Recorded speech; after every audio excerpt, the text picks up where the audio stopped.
இந்தோனேசியாவின் பிரபல உல்லாச தீவான பாலியில் ஃபேரி மூழ்கிய சம்பவத்தில் காணாமல் போன 29 பேரை மீட்பு குழுவினர் தேடி வருகின்றனர். புதன்கிழமை இரவு மணி 11:20 அளவில் நிகழ்ந்த இந்த பேரிடரில் 6 பேர் இறந்தனர். 3 வயது சிறுவன் மற்றும் அவனது தாயாரின் உடல் இன்று பிற்பகலில் கண்டுபிடிக்கப்பட்டது. மீட்பு குழுவினரால் கண்டுபிடிக்கப்பட்ட 6 உடல்களையும் பான்யூ வாங்கியில் உள்ள அவர்களது குடும்பத்தினர் கொண்டு சென்றதாக அதிகாரிகள் தெரிவித்தனர். 53 பயணிகள் மற்றும் 12 ஊழியர்களுடன் ஃபேரி மூழ்கியதை தொடர்ந்து இன்று 30 பேர் மீட்கப்பட்டதாக இந்தோனேசியாவின் தேசிய தேடும் மற்றும் மீட்பு குழுவின் தலைவர் முகமது ஷாஃபி தெரிவித்தார். புதன்கிழமை இரவில் கிழக்கு ஜாவா நகரான கத்தாபாங் போர்ட்டில் இருந்து பாலியின் கிலிமானோக் போர்ட்டிற்கு புறப்பட்ட அரை மணி நேரத்திற்கு பிறகு ஃபேரி மூழ்கியது.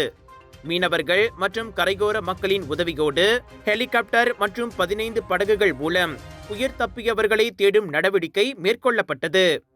இந்தோனேசியாவின் முக்கிய ஜாவா தீவில் இருந்து பிரபலமான விடுமுறை தலமான பாலிக்கு சென்று கொண்டிருந்த போது அந்த ஃபேரி மூழ்கியதாக சுராபயாவை சேர்ந்த தேடும் மற்றும் மீட்பு நிறுவனம் தெரிவித்தது. 14 ட்ரக்குகள் உட்பட 22 வாகனங்களை அந்த ஃபேரி ஏற்றியிருந்த நிலையில் சேவையில் ஈடுபட்டிருந்த போது மூழ்கியதில் இன்று அதிகாலையில் 4 மீட்கப்பட்டனர். தென்கிழக்காசியாவில் சுமார் 17,000 தீவு கூட்டங்களை கொண்ட இந்தோனேசியாவில் மோசமான பாதுகாப்பு தரத்தினால் கடல் பயண சேவையில் ஈடுபட்டு வரும் ஃபேரி மற்றும் படகுகள் தொடர்பான விபத்துகள் அடிக்கடி ஏற்படுகின்றன.